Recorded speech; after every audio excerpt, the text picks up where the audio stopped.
Number 1, उधार का बोझ या तेनाली रमन स्टोरीज। एक बार किसी वित्तीय समस्या में फंसकर तेनालीराम ने राजा कृष्णदेव राय से कुछ रुपए उधार लिए थे। समय बीतता गया और पैसे वापस करने का समय भी निकट आ गया, परंतु तेनाली के पास पैसे वापस लौटाने का कोई प्रबंध नहीं हो पाया था, सो उसने उधार चुकाने से बचने के लिए एक योजना बनाई। एक दिन राजा को तेनालीराम की पत्नी की ओर से एक पत्र मिला। उस पत्र में लिखा था कि तेनालीराम बहुत बीमार हैं।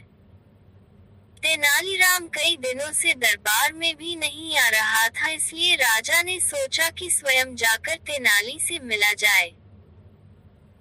साथ ही राजा को भी संदेह हुआ कि कहीं उधार से बचने के लिए तेनालीराम की कोई योजना तो नहीं है। राजा तेनालीराम के घर पहुँचे। वहाँ तेनालीराम कंबल ओढ़कर पलंग पर लेटा हुआ था। उसकी ऐसी अवस्था देखकर राजा ने उसकी पत्नी से कारण पूछा। वह बोली, महाराज, इनके दिल पर आपके दिए हुए उधार का बोझ है। यही चिंता इन्हें अंदर ही अंदर खाए जा रही है और शायद इसी कारण ये बीमार हो गए। राजा ने तेनाली को सांत्वना दी और कहा, तेनाली, तुम परेशान मत हो। तुम मेरा उधार चुकाने के लिए नहीं बंधे हुए हो। चिंता छोड़ो और शीघ्र स्वस्थ हो जाओ। ये सुन तेनालीराम पलंग से कूद पड़ा और हंसते हुए बोला, महाराज, धन्यवाद। यह क्या है, तेनाली? इसका मतलब तुम बीमार नहीं थे। मुझसे झूठ बोलने का तुम्हारा साहस कैसे हुआ? राजा ने क्रोध में कहा। नहीं नहीं महाराज, मैंने आपसे झूठ नहीं बोला। मैं उधार के बोझ से बीमार था। आपने जैसे ही मुझे उधार से मुक्त किया, तभी से मेरी सारी चिंता खत्म हो गई और मेरे ऊपर से उधार का बोझ हट गया। इस बोझ के हटते ही मेरी बीमारी भी जाती रही और मैं अपने को स्वस्थ महसूस करने लगा। अब आपके आदेशानुसार मैं स्वतंत्र, स्वस्थ व प्रसन्न हूँ। हमेशा की तरह राजा के पास कहने के लिए कुछ न था। वे तेनाली की योजना पर मुस्कुरा पड़े। ये भी जाने, स्वामी विवेकानंद की रोमांचक कहानियाँ। नंबर 2, कुएं की शादी या तेनाली रमन स्टोरीज है। एक बार राजा कृष्णदेव राय और तेनालीराम के बीच किसी बात को लेकर विवाद हो गया। तेनालीराम रूठकर चले गए। 8-10 दिन बीते तो राजा का मन उदास हो गया। राजा ने तुरंत सेवकों को तेनालीराम को खोजने भेजा। आसपास का पूरा क्षेत्र छान लिया, पर तेनालीराम का कहीं अता पता नहीं चला। अचानक राजा को एक तरकीब सूझी। उसने सभी गांवों में मुनादी कराई कि राजा अपने राजकीय कुएं का विवाह रचा रहे हैं, इसलिए गांव के सभी मुखिया अपने अपने गांव के कुओं को लेकर राजधानी पहुंचे। जो आदमी इस आज्ञा का पालन नहीं करेगा, उसे जुर्माने में 1000 स्वर्ण मुद्राएं देनी होंगी। मुनादी सुनकर सभी परेशान हो गए। भला कुएं भी कहीं लाए ले जाए जा सकते हैं। जिस गांव में तेनालीराम भेष बदल कर रहता था, वहां भी यह मुनादी सुनाई दी। गांव का मुखिया परेशान था। तेनालीराम समझ गए कि उसे खोजने के लिए ही महाराज ने ये चाल चली है। तेनालीराम ने मुखिया को बुलाकर कहा, मुखिया जी, आप चिंता न करें, आपने मुझे गांव में आश्रय दिया है, इसलिए आपके उपकार का बदला मैं चुकाऊंगा। मैं एक तरकीब बताता हूँ कि आप आसपास के मुखियाओं को इकट्ठा करके राजधानी की ओर प्रस्थान करें। सलाह के अनुसार सभी राजधानी की ओर चल दिए। तेनालीराम भी उनके साथ थे। राजा को उनकी बात समझते देर नहीं लगी कि यह तेनालीराम की तरकीब है। राजा ने पूछा, सच सच बताओ कि तुम्हें यह की किसने दी है। राजन, थोड़े दिन पहले हमारे गांव में एक परदेशी आकर रुका था। उसी ने हमें ये तरकीब बताई है, आगंतुक ने जवाब दिया। सारी बात सुनकर राजा स्वयं रथ पर बैठकर राजधानी से बाहर आए और ससम्मान तेनालीराम को दरबार में वापस लाए। गांव वालों को भी पुरस्कार देकर विदा किया। राजधानी के बाहर पहुंचकर वे एक जगह पर रुक गए। एक आदमी को मुखिया का संदेश देकर राजदरबार में भेजा। वह आदमी दरबार में पहुंचा और तेनालीराम को राय के अनुसार बोला, महाराज, हमारे गांव के कुएं विवाह में शामिल होने के लिए राजधानी के बाहर डेरा डाले हैं। आप मेहरबानी करके राजकीय कुएं को उनकी अगवानी के लिए भेजें ताकि हमारे गांव के कुएं ससम्मान दरबार के सामने हाजिर हो सके। राजा को उनकी बात समझते देर नहीं लगी कि यह तेनालीराम की तरकीब है। राजा ने पूछा, सच सच बताओ कि तुम्हें यह की किसने दी है। राजन, थोड़े दिन पहले हमारे गांव में एक परदेशी आकर रुका था। उसी ने हमें ये तरकीब बताई है, आगंतुक ने जवाब दिया। सारी बात सुनकर राजा स्वयं रथ पर बैठकर राजधानी से बाहर आए और ससम्मान तेनालीराम को दरबार में वापस लाए। गांव वालों को भी पुरस्कार देकर विदा किया। ये भी जाने चाणक्य के अपमान के बदले की कहानी। 5 कुत्ते की दुम सीधी। Hindi story of Tenalirama. एक दिन राजा कृष्णदेव राय के दरबार में इस बात पर गर्मा गर्म बहस हो रही थी कि मनुष्य का स्वभाव बदला जा सकता है या नहीं। कुछ का कहना था कि मनुष्य का स्वभाव बदला जा सकता है। कुछ का विचार था कि ऐसा नहीं हो सकता, जैसे कुत्ते की दुम कभी सीधी नहीं हो सकती। राजा को एक विनोद सूझा। उन्होंने कहा, बात यहाँ पहुंची कि अगर कुत्ते की दुम सीधी की जा सकती है, तो मनुष्य का स्वभाव भी बदला जा सकता है, नहीं तो नहीं बदला जा सकता। राजा ने फिर विनोद को आगे बढ़ाने की सोची। बोले, ठीक है, आप लोग ये प्रयत्न करके देखिए। राजा ने 10 चुने हुए व्यक्तियों को कुत्ते का एक एक पिल्ला दिलवाया और 6 मास के लिए हर मास 10 स्वर्ण मुद्राएं देना निश्चित किया। इन सभी लोगों को कुत्तों की दुम सीधी करने का प्रयत्न करना था। इन व्यक्तियों में एक तेनालीराम भी था। शेष 9 लोगों ने इन 6 महीनों में पिल्लों की दुम सीधी करने की बड़ी कोशिशें की। एक ने पिल्ले की पूंछ के छोर को भारी वजन से दबा दिया ताकि इससे दुम सीधी हो जाए। दूसरे ने पिल्ले की दुम को पीतल की एक सीधी नली में डाले रखा। तीसरे ने अपने पिल्ले की पूंछ सीधी करने के लिए हर रोज पूंछ की मालिश करवाई। छठे सज्जन कहीं से किसी तांत्रिक को पकड़ लाए, जो कई तरह से उटपटांग वाक्य बोलकर और मंत्र पढ़कर इस काम को करने के प्रयत्न में जुटा रहा। 7वें सज्जन ने अपने पिल्ले की शल्य चिकित्सा यानी ऑपरेशन करवाया। 8वां व्यक्ति पिल्ले को सामने बिठाकर 6 मास तक प्रतिदिन उसे भाषण देता रहा कि पूंछ सीधी रखो भाई, सीधी रखो। 9वां व्यक्ति पिल्ले को मिठाइयाँ खिलाता रहा कि शायद इससे यह मान जाए और अपनी पूंछ सीधी कर ले। पर तेनालीराम पिल्ले को इतना ही खिलाता जितने से वह जीवित रहे। उसकी पूंछ भी बेजान सी लटक गई, जो देखने में सीधी ही जान पड़ती थी। 6 मास बीत जाने पर राजा ने 10 पिल्लों को दरबार में उपस्थित करने का आदेश दिया। 9 व्यक्तियों ने हटे कट्टे और स्वस्थ पिल्ले पेश किए। जब पहले पिल्ले की पूंछ से वजन हटाया गया तो वह एकदम टेढ़ी होकर ऊपर उठ गई। दूसरी की दुम जब नली में से निकाली गई वह भी उसी समय टेढ़ी हो गई। शेष सातों पिल्लों की पूंछें भी टेढ़ी ही थी। तेनालीराम ने अपने अधमरा सा पिल्ला राजा के सामने कर दिया। उसके सारे अंग ढलक रहे थे। तेनालीराम बोला, महाराज, मैंने कुत्ते की दुम सीधी कर दी है। दुष्ट कहीं के। राजा ने कहा, बेचारे निरीह पशु पर तुम्हें दया भी नहीं आई। तुमने तो इसे भूखा ही मार डाला। इसमें तो पूंछ हिलाने जितनी शक्ति भी नहीं है।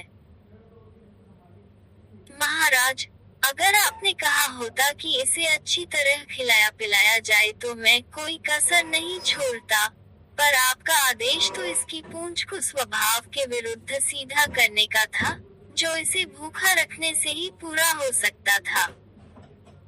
बिल्कुल ऐसे ही मनुष्य का स्वभाव भी असल में बदलता नहीं है।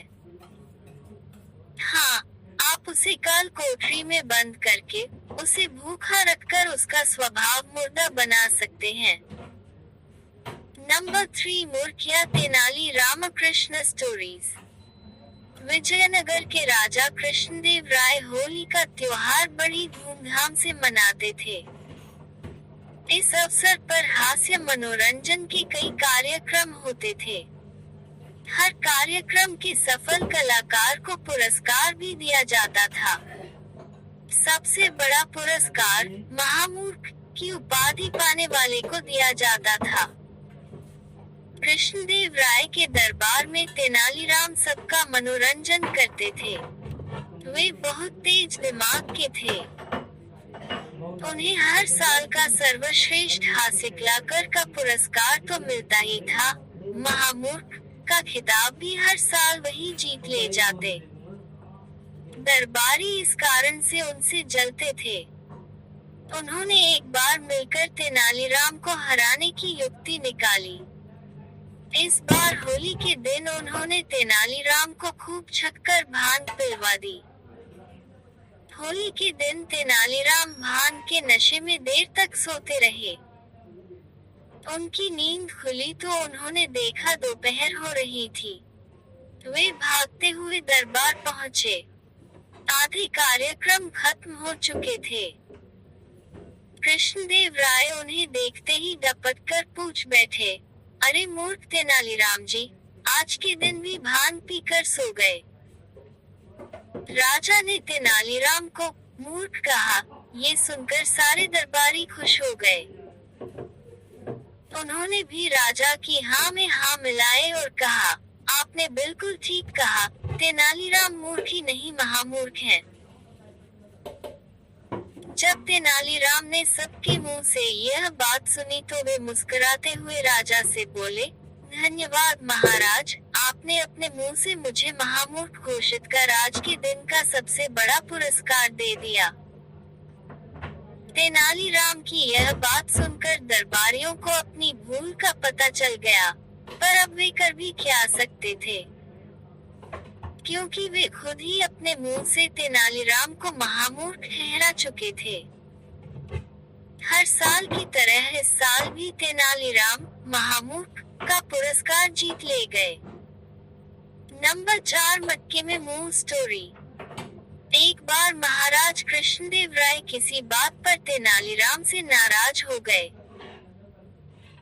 गुस्से में आकर उन्होंने तेनालीराम से भरी राजसभा में कह दिया कि कल से मुझे दरबार में अपना मुंह मत दिखाना।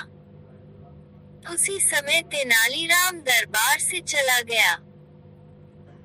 दूसरे दिन जब महाराज राजसभा की ओर आ रहे थे तभी एक चुगलखोर ने उन्हें ये कहकर भड़का दिया कि तेनालीराम आपके आदेश के खिलाफ दरबार में उपस्थित है। बस ये सुनते ही महाराज आग बबूला हो गए।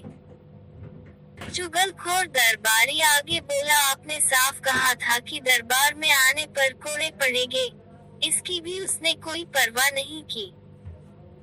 अब तो तेनालीराम आपके हुक्म की भी अवहेलना करने में जुटा है।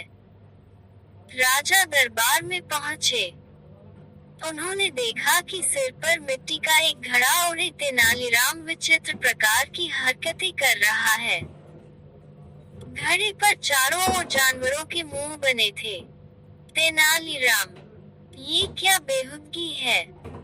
तुमने हमारी आज्ञा का उल्लंघन किया है, महाराज ने कहा। दंड स्वरूप कोड़े खाने के तैयार हो जाओ। मैंने कौन सी आपकी आज्ञा नहीं मानी महाराज? घड़े में मुंह छिपाए हुए तेनालीराम बोला, आपने कहा था कि कल मैं दरबार में अपना मुंह न दिखाऊं, तो क्या आपको मेरा मुंह दिख रहा है? हे भगवान, कहीं कुंभकार ने फूटा घड़ा तो नहीं दे दिया? ये सुनते ही महाराज की हंसी छूट गई। वे बोले, तुम जैसे बुद्धिमान और हाजिर-जवाब से कोई नाराज हो ही नहीं सकता। अब इस घड़े को हटाओ और सीधी तरह अपना आसन ग्रहण करो। नंबर 5, बड़ा कौन? तेनालीरामा की कहानी। एक बार राजा कृष्णदेव राय महल में अपनी रानी के पास विराजमान थे। तेनालीराम की बात चली तो बोले, सचमुच हमारे दरबार में उस जैसा चतुर कोई और नहीं है, इसलिए अभी तक तो कोई उसे हरा नहीं पाया है। सुनकर रानी बोली, आप कल तेनालीराम को भोजन के लिए महल में आमंत्रित करें। मैं उसे जरूर हरा दूंगी। राजा ने मुस्कुराकर हामी भर ली। अगले दिन रानी ने अपने अपने हाथों से स्वादिष्ट पकवान बनाए। राजा के साथ बैठा तेनालीराम उन पकवानों की जी भरकर प्रशंसा करता हुआ खाता जा रहा था। खाने के बाद रानी ने उसे बढ़िया पान का बीड़ा भी खाने को दिया। तेनालीराम मुस्कुराकर बोला, सचमुच आज जैसा खाने का आनंद तो मुझे कभी नहीं आया। तभी रानी ने अचानक पूछ लिया, अच्छा तेनालीराम, एक बात बताओ, राजा बड़े हैं या मैं? अब तो तेनालीराम चकराया। राजा रानी दोनों ही उत्सुकता से देख रहे थे कि भला तेनालीराम क्या जवाब देता है। अचानक तेनालीराम को जाने क्या सूझी। उसने दोनों हाथ जोड़कर पहले धरती को प्रणाम किया, फिर एकाएक जमीन पर गिर पड़ा। रानी घबराकर बोली, अरे अरे, यह क्या तेनालीराम? तेनालीराम उठकर खड़ा हुआ और बोला, महारानी जी, मेरे लिए तो आप धरती हैं और राजा आसमान। दोनों में से किसे छोटा किसे बड़ा कहूँ, कुछ समझ में नहीं आ रहा है। वैसे आज महारानी के हाथों का बना भोजन इतना स्वादिष्ट था, भी उन्हीं को बड़ा कहना होगा, इसलिए मैं धरती को ही दंडवत प्रणाम कर रहा था।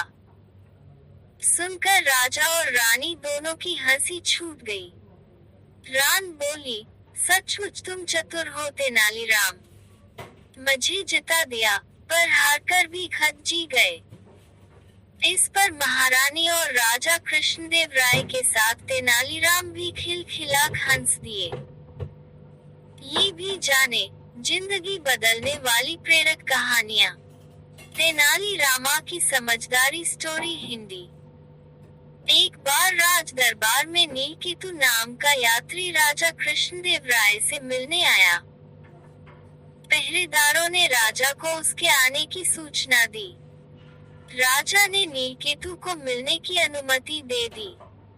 यात्री एकदम दुबला पतला था। वो राजा के सामने आया और बोला, महाराज, मैं नीलदेश का नीलकेतु हूँ और इस समय मैं विश्व भ्रमण की यात्रा पर निकला हूँ। सभी जगहों का भ्रमण करने के पश्चात आपके दरबार में पहुँचा हूँ। राजा ने उसका स्वागत करते हुए उसे शाही अतिथि घोषित किया। राजा से मिले सम्मान से खुश होकर वह बोला, महाराज, उस जगह को जानता हूँ जहाँ पर खूब सुंदर सुंदर परियां रहती हैं। मैं अपनी जादुई शक्ति से उन्हें यहाँ बुला सकता हूँ। नीलकेतु की बात सुन राजा खुश होकर बोले, इसके लिए मुझे क्या करना चाहिए? उसने राजा कृष्णदेव को रात्रि में तालाब के पास आने के लिए कहा और बोला कि उस जगह मैं परियों को नृत्य के लिए बुला भी सकता हूँ। नीलकेतु की बात मानकर राजा रात्रि में घोड़े पर बैठकर तालाब की ओर निकल गए। तालाब के किनारे पहुंचने पर पुराने किले के पास नीलकेतु ने राजा कृष्णदेव का स्वागत किया और बोला, महाराज, मैंने सारी व्यवस्था कर दी है। वे सब परियां किले के अंदर हैं। राजा अपने घोड़े से उतर नीलकेतु के साथ अंदर जाने लगे। उसी समय राजा को शोर सुनाई दिया। देखा तो राजा की सेना ने नीलकेतु को पकड़कर बांध दिया था। ये सब देख राजा ने पूछा, यह क्या हो रहा है? तभी किले के अंदर से तेनालीराम बाहर निकलते हुए बोले, महाराज, मैं आपको बताता हूँ। तेनालीराम ने राजा को बताया, ये नीलकेतु एक रक्षा मंत्री है और महाराज, किले के अंदर कुछ भी नहीं है। ये नीलकेतु तो आपको जान से मारने की तैयारी कर रहा है। राजा ने तेनालीराम को अपनी रक्षा के लिए धन्यवाद दिया और कहा, तेनालीराम, ये बताओ, तुम्हें ये सब पता कैसे चला? तेनालीराम ने राजा को सच्चाई बताते हुए कहा, महाराज, आपके दरबार में जब नीलकेतु आया था, तभी मैं समझ गया था। फिर मैंने अपने साथियों से इसका पीछा करने को कहा था, जहां पर नीलकेतु आपको मारने की योजना बना रहा था। तेनालीराम की समझदारी पर राजा कृष्णदेव ने खुश होकर उन्हें धन्यवाद दिया।